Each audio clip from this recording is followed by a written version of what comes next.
Vedamurthy Praja power breaking news Bengaluru ನಗರ HSR layout ವಿಶೇಷ ವರದಿ. HSR layout ಫುಟ್ಪಾತ್ಗಳು ತೆರವು, ಒತ್ತುವರಿ ವಿರುದ್ಧ ಕಾರ್ಯಾಚರಣೆ ಮುಂದುವರಿಕೆ. ಬೆಂಗಳೂರು ನಗರದಲ್ಲಿ ಪಾದಾಚಾರಿ ಮಾರ್ಗಗಳ ಮೇಲಿನ ಒತ್ತುವರಿಯನ್ನು ತೆರವುಗೊಳಿಸುವ ಕಾರ್ಯಾಚರಣೆ ಭರದಿಂದ ಸಾಗುತ್ತಿದೆ. ಎಚ್ಎಸ್ಆರ್ ಲೇಔಟ್ ಸೇರಿದಂತೆ ವಿವಿಧ ಪ್ರದೇಶಗಳಲ್ಲಿ ನಿಯಮ ಉಲ್ಲಂಘಿಸಿ ಫುಟ್ಪಾತ್ಗಳನ್ನು ಅತಿಕ್ರಮಿಸಿರುವ ಅಂಗಡಿ ಮುಂಗಟ್ಟುಗಳು ಹಾಗೂ ಅನಧಿಕೃತ ನಿರ್ಮಾಣಗಳನ್ನು ಸಂಬಂಧಿತ ಅಧಿಕಾರಿಗಳು ತೆರವುಗೊಳಿಸುತ್ತಿದ್ದಾರೆ. ಪ್ರಸ್ತುತ Bharat petrol bunk, HSR layout police ಠಾಣೆ ಹಾಗೂ ಆಸ್ಪತ್ರೆ ಸುತ್ತಮುತ್ತಲಿನ ಪ್ರದೇಶಗಳಲ್ಲಿಯೂ ತೆರವು ಕಾರ್ಯಾಚರಣೆ ನಡೆಯುತ್ತಿದೆ. ಕೆಲವು ಕಡೆ ಸ್ಥಳೀಯರು ಹಾಗೂ ಬೀದಿ ವ್ಯಾಪಾರಿಗಳು ವಿರೋಧ ವ್ಯಕ್ತಪಡಿಸಿದರೂ ಅಧಿಕಾರಿಗಳು ಕಾರ್ಯಾಚರಣೆಯನ್ನು ಮುಂದುವರೆಸಿದ್ದಾರೆ. ಪ್ರಜಾಪವರ್ ವಿಶೇಷ ವರದಿ.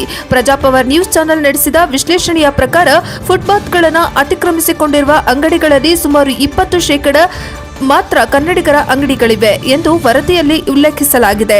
ಬೀದಿ ವ್ಯಾಪಾರಿಗಳ ಆಕ್ರೋಶ, ಕಾರ್ಯಾಚರಣೆಯಿಂದ ಜೀವನೋಪಾಯ ಕಳೆದುಕೊಳ್ಳುವ ಪರಿಸ್ಥಿತಿ ಎದುರಾಗಿದೆ ಎಂದು ಹಲವು ಬೀದಿ ವ್ಯಾಪಾರಿಗಳು ಅಸಮಾಧಾನ ವ್ಯಕ್ತಪಡಿಸಿದ್ದಾರೆ. ವ್ಯಾಪಾರಿಗಳ ಮಾತುಗಳ ಪ್ರಕಾರ, ನಾವು ಫುಟ್ಪಾತ್ನಲ್ಲಿ ಸಣ್ಣ ಅಂಗಡಿ ಹಾಕಿಕೊಂಡು ಜೀವನ ಸಾಗಿಸುತ್ತಿದ್ದೇವೆ. ಈಗ ಅಂಗಡಿಗಳನ್ನು ತೆರವುಗೊಳಿಸಿರುವುದರಿಂದ ನಮ್ಮ ಜೀವನ ಸಂಕಷ್ಟಕ್ಕೀಡಾಗಿದೆ. ಸರ್ಕಾರ ನಮ್ಮಂತಹ ಬಡವರಿಗೆ ಪರ್ಯಾಯ ಉದ್ಯೋಗ ಅಥವಾ ಜೀವನೋಪಾಯದ ವ್ಯವಸ್ಥೆ ಕಲ್ಪಿಸಬೇಕು. ತಿಂಗಳಿಗೆ ಮನೆ ಬಾಡಿಗೆ, ಮಕ್ಕಳ ಶಾಲಾ ಶುಲ್ಕ ಹಾಗೂ ಸಾಲಗಳನ್ನು ಹೇಗೆ ತೀರಿಸಬೇಕು ಎಂಬ ಚಿಂತೆ ನಮ್ಮನ್ನ ಕಾಡುತ್ತಿದೆ. ಕೆಲವರು ತಮ್ಮ ಸಮಸ್ಯೆಗಳನ್ನು ಪರಿಹರಿಸುವಂತೆ ಬ್ಯಾಟರಾಯನಪುರ ಕ್ಷೇತ್ರದ ಶಾಸಕ ಹಾಗೂ ಸಚಿವ ಕೃಷ್ಣ ಬೈರೇಗೌಡ ಹಾಗೂ ರಾಜ್ಯ ಸರ್ಕಾರಕ್ಕೆ ಮನವಿ ಮಾಡಿದರು. ಇನ್ನು ಕೆಲವು ವ್ಯಾಪಾರಿಗಳು ತಮ್ಮ ಕುಟುಂಬದ ಆರ್ಥಿಕ ಪರಿಸ್ಥಿತಿ ಕುರಿತು ಆತಂಕ ವ್ಯಕ್ತಪಡಿಸಿ ಸರ್ಕಾರವು ಪರ್ಯಾಯ ವ್ಯವಸ್ಥೆ ಕಲ್ಪಿಸಬೇಕು ಎಂದು ಒತ್ತಾಯಿಸಿದರು. Bureau report, Vedamurthy Prajapower TV, Bengaluru.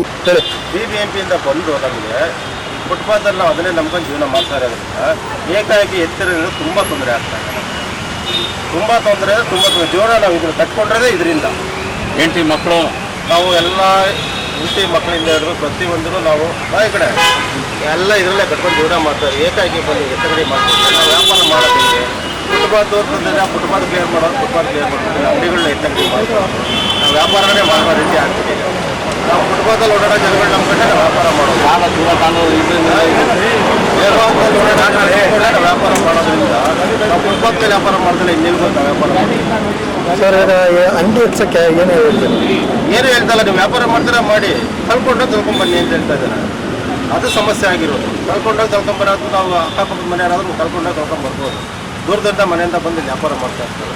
ಪ್ರತಿಯೊಬ್ಬರು ಫುಟ್ಪಾತಲ್ಲೇ ನಂಬ್ಕೊಂಡು ಜೀವನ ಮಾಡ್ತಾರೆ. ತುಂಬ ತೊಂದರೆ ಆಗ್ತದೆ. ತುಂಬ ತೊಂದರೆ ಆಗ್ತಾ ಇರೋದು ಫುಟ್ಪಾತ್ ಏಕಾಏಕಿ ಅಂಗಡಿ ಮಾಡಿರೋದು. ಎಷ್ಟು ವರ್ಷದಿಂದ ಮಾಡ್ತಾರೆ?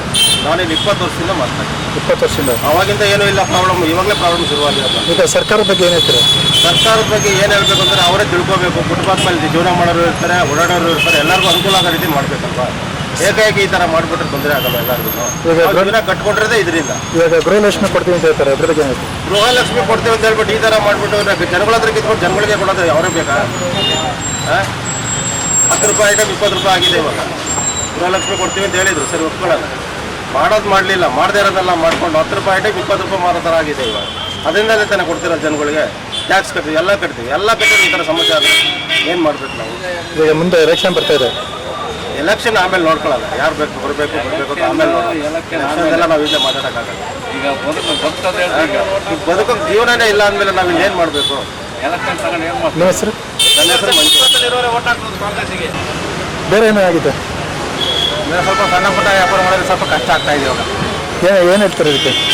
ಸ್ವಲ್ಪ ಮುಂಚೆನೇ ಇದು ಮಾಡೋಕ್ಕಾಯ್ತು. ಕಷ್ಟನೇ, ಯಾಕಂದ್ರೆ ಕೂಲಿ ಒಂದು ಊಟ ಮಾಡಬೇಕಲ್ಲ ಅವರೆಲ್ಲ, ಕಷ್ಟನೇ ಅವ್ರಿಗೆ.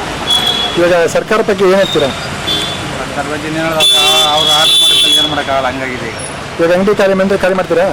ಅಲ್ಲ, ಫುಟ್ಬಾಲ್ ಆಗಿರೋದು ಖಾಲಿ ಮಾಡಬೇಕು, ಆ ಥರ ಆಗಿದೆ ಇವಾಗ. ನಿಮ್ಮ ಹೆಸರು? ನಾಗರಾಜ್. ಎಷ್ಟು ವರ್ಷದಿಂದ ಮಾಡ್ತಾರೆ? ಎಷ್ಟು ವರ್ಷದಿಂದ ಅಂಗಡಿ ನಡೆಸ್ತಾರೆ? 10 ವರ್ಷದಿಂದ ನಡೆಸ್ತಾರೆ. 10 ವರ್ಷದಿಂದ.